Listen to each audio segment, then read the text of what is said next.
Well done, Australia, taking care of things. Meanwhile, back to Pool A and a look at Canada and the United States. Jen Kish, the skipper for Canada. On the U.S. side, it is Jillian Potter, Rick Suggett, John Tate.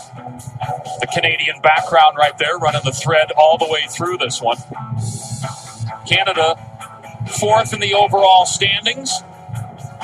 Average age, a little over 24 and a half, while the United States, seventh in the standings. And only the Dutch are older than the squads that are at the USA Sevens this weekend. And on to the pitch they come at Kennesaw State University in Atlanta, Georgia. The U.S. in white and Canada in red. 5 new players for the U.S. squad this season.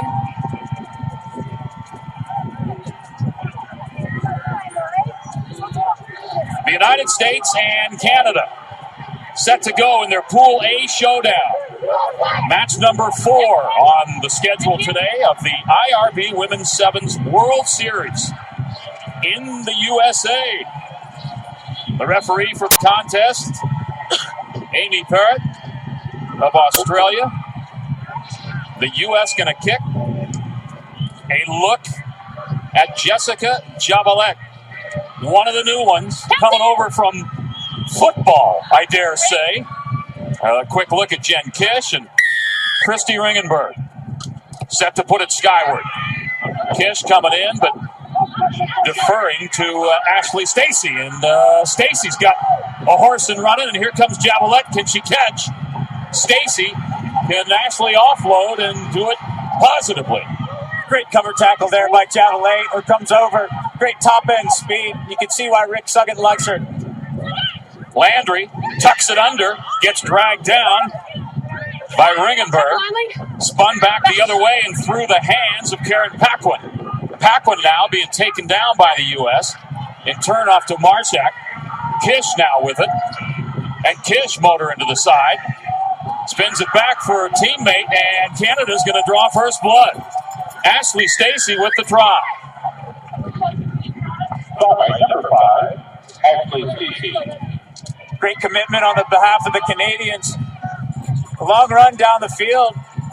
Cover tackle comes across from Javalette, but all the Canadians pin back their ears, getting support.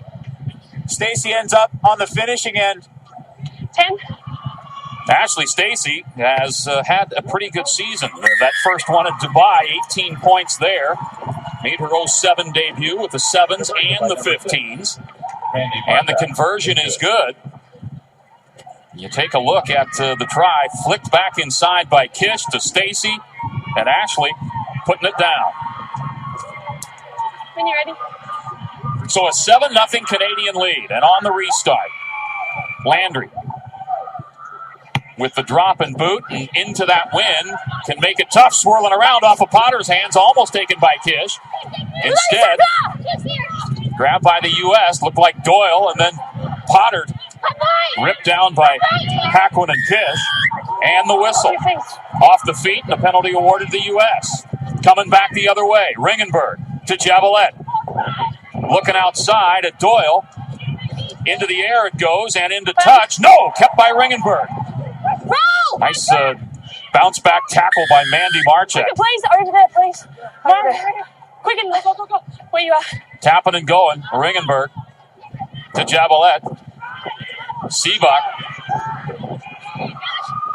Miss Keshi. Taken out of there by Seabach and handled by Canada very well on the defensive side. Play advantage. Holding on to the ball too long, and Canada. Set it up. Yeah, U.S. just got isolated there with the ball, and good idea, but I think the cut back in instead of the pass outside is what sealed it for the U.S. there. And you talked to Rick Suggett earlier. He was saying that they're just playing an unpredictable style right now. Thought perhaps defenses would struggle because if they don't know what they're doing, how could defenses know what they're doing? Marchak taken down well by Jillian Potter. Kish digs it out. Got one on this side and coming at us. Molesky. Ringenberg riding it down. Yeah. Tackle a little bit high there. Marchek tucked it on the right side, then the fend with the right hand as she moves it over. Landry spins back inside. Always a danger. Here's the try score. Stacy. Ringenberg bounces it out of there. Potter goes back to get it and run over the top by Bianca Farella. Taken by Paquin. Karen Paquin from Quebec City. Right side, Molesky. Canada threatening. Paquin straight ahead. Bulls inside the 5-meter line. Knocking on the door is Canada. The whistle not rolling away the U.S. So the tap and go. Kish going to be right at the try line and a score for Canada.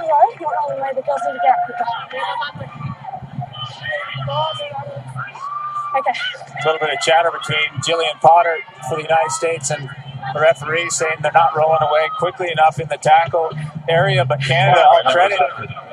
See him put some faces together here. Kish at the base just goes quickly and just takes a little submarine approach to the try line there, and she's over.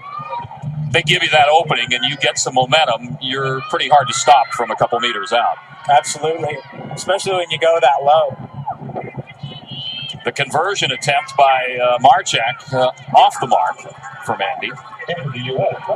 There's a song in there, and I should sing it, but I won't. Later, maybe. So a 12-0 Canadian lead. Or you'd like to see the ball in Jessica Javolet's hands. I don't think there's anybody on the Canadian team that could catch her with some space, but they got to work the ball into her hands a little bit. Knocked on by Jen Kish, I believe, in the air, with Potter contending for that one. And so the scrum will go to the United States. Devon O'Shani, wearing number 1 for the U.S., into the game. Number 12, Javolet, right behind the scrum now. There's Rick Suggett who saw Javolet, just heard about her through another teammate, someone who was trying out for the Sevens team, and they found her. Set. Not cleanly, but taken out of the scrum by the U.S. and giving it a charge on that left side is Javolet. And Javolet's got some wheels. Now she's got the move to take on Landry. Oh, yeah, she's got the burners. Pulling back, stepping out. Landry trying to keep her in there, and into the touchline she goes. Ball down, please. Nicely done by Jocelyn Landry. Ball down, please. Thank you. Javolet was in that kind of no woman's land. You go right, you go left, and stay there. on the chalk there. Yeah, you could tell, too, that Javolet was looking inside at the space and wondering if she should take it off that left foot and just cut back inside. She instead decides to test Jocelyn Landry. You're in? Okay. Apparently, Canada does have someone who can keep up with Javolet, Jocelyn Landry. Molesky on the toss in. Kish up high, taken, and Kish almost makes her own breakaway there. And Stacy spins the other side. Landry outside to Farella. And Bianca Farella has got some wheels, the corner, some space, and Canada has its third try of this contest. Try by number 9. Bianca Farella, 20 points at Dubai. The Montreal native also participated in that Rugby World Cup 7 at Moscow. This her 5th event, and give her 80 points 20 in her career. Go all the way back to the beginning of that try. It comes from a line out. Jen Kish with a nice stutter step goes forward and eats up some of those U.S. defenders. Ball able to find the corner there, and Farella able to exploit the space on the outside. So at the intermission, Canada with the lead here on 3 tries, a 19-0 lead over the U.S. Congratulations to the You fan of made it. IRB is the winner of our ticket contest between club and college teams around the country. We appreciate all the participation and support for the women's game. Go Eagles! Attention, boys and girls, the ball is. Are you ready to Gotta get the ball. Right? Possession of the ball. We're not playing our game. We're not playing an up-tempo game. We are in a sense. The game's been rolling. We're chasing it. Let's make them chase it in the second half. Have faith in your fitness. Have faith in your teammates. Remember we talked about it's not over until it's over. All we're going to do is score 3 tries and convert them. That's easy peasy. We do that every day at the OTC. Evan, let's really push the envelope. Everyone push the envelope. We got fresh legs. We know we're fitter. Never die. Play our game. Let's run these guys off the park. Let's put 21 on them in this half. Let's go. USA on 3.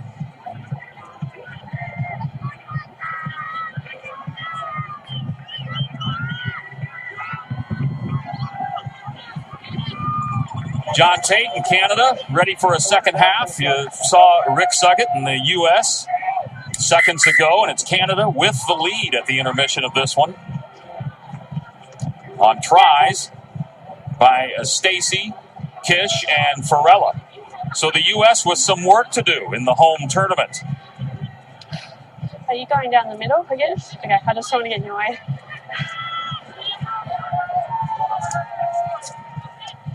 Ready? Ready? Ready for the second half of Canada and the United States. And set to kick. Jeslyn Landry, this time a little difference in the wind. And still, the United States not able to come up with it. The knock-on, and the scrum will go to the U.S. Mark's back here, please. Well, that's the break you want. If you're the U.S., you got to come out really with your hair on fire in the second half if you're going to try to get back into the game with the Canadians. Bind! Set!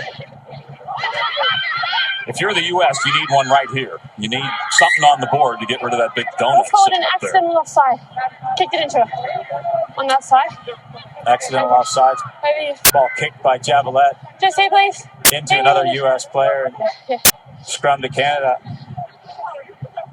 You got to win the set pieces, and the United States makes a mistake there. Crouch. Lack of concentration sometimes. Bind.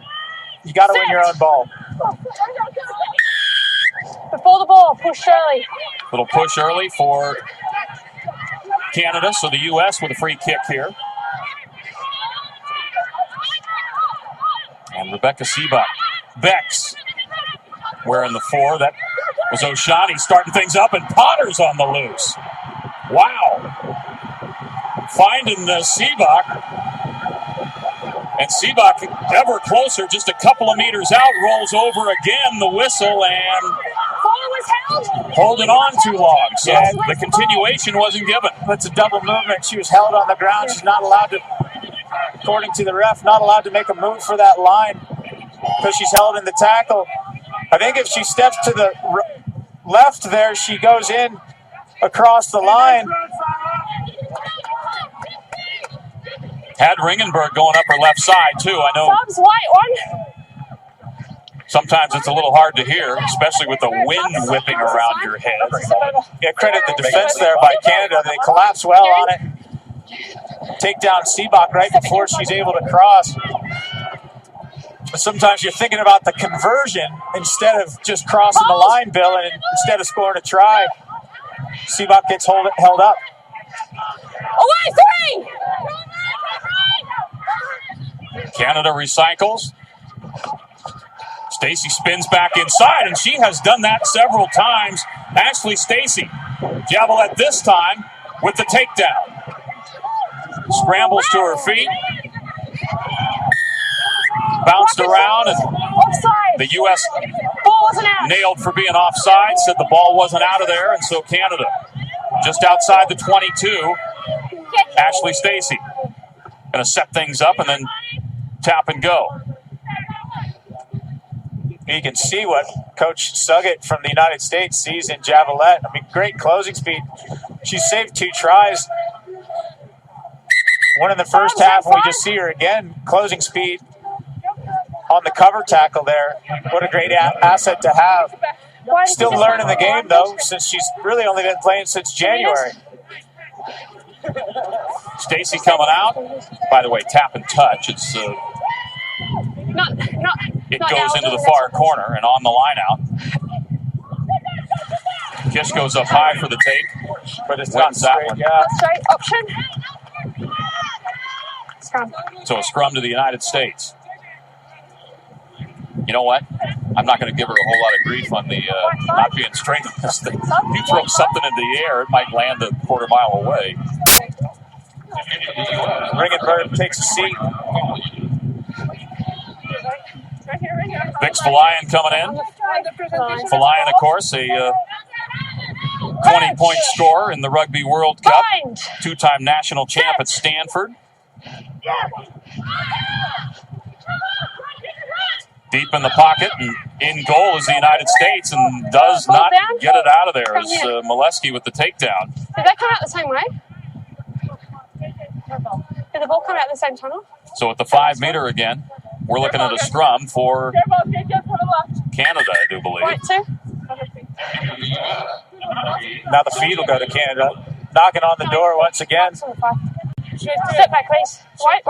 Step back. Amelia Villanez wearing the 8 for the United States onto the pitch. Crouch. Bind. Set. Canada, that's going to be a try. I believe Molesky wearing the 2 today. Couple of tries in her 2012 Dubai debut, and Kayla crosses the paint again. Well, great footwork by Molesky here. She just sees a little bit of space on the near side, dips under that high tackle, and able to cross the line.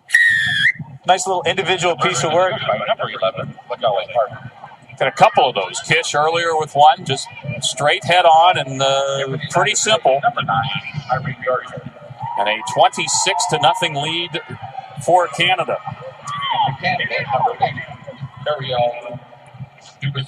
Talking to a lot of these teams this week, Bill, you get a sense that the coaches are all mixing up their combinations a little bit, trying to figure out what works and what doesn't. Kind of have an eye towards the Rio games, but still plenty of time, and so we're getting to see some players this weekend that maybe we wouldn't see. Javalette takes it to the corner, brings it back out. Falayan with a step. Taken down by Magali Harvey. Also into the game, number 8, Ariel Dubicet-Boris for Canada. And 10, Paige Ferries. Canada shoots it out of there. Falayan picks it up, and the whistle brings it back. 11 wide. Maxi, so you get back 10 meters. Megan Bonney into the game for the U.S. Wearing 11. Yeah, where I am. There's Magali Harvey. 3-try effort at Dubai. Had a try against the U.S. Last year in this tournament at Houston. 18 points in the Rugby World Cup. Who's half? Your receiver? Molesky with another chance here. 5 meters out.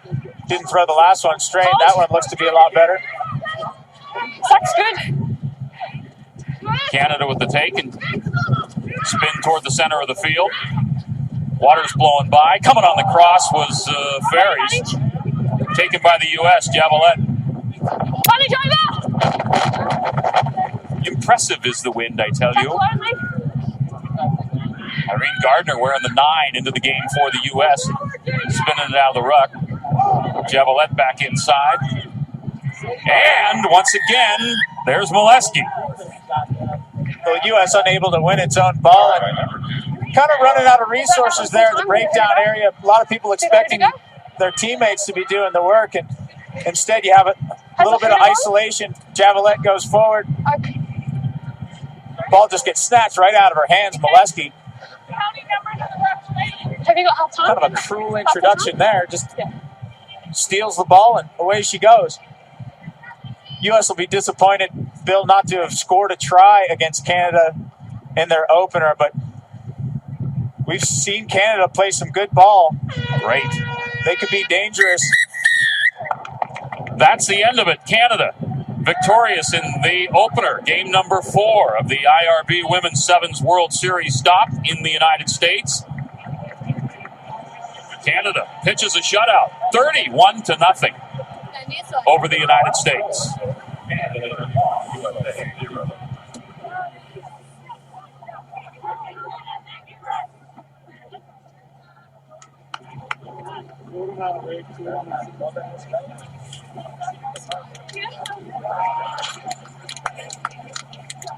Meet the Eagles and get their autograph today at the Carolina Rugby Booth in the International Building at 3 p.m. and 5:45 p.m.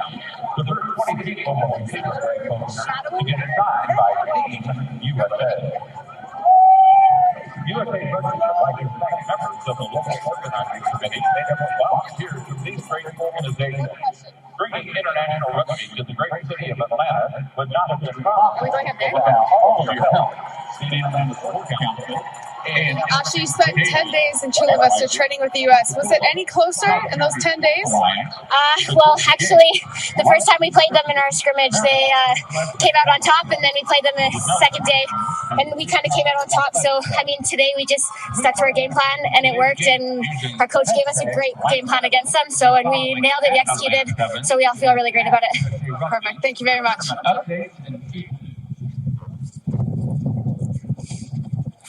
Set for game number 5 of the tournament.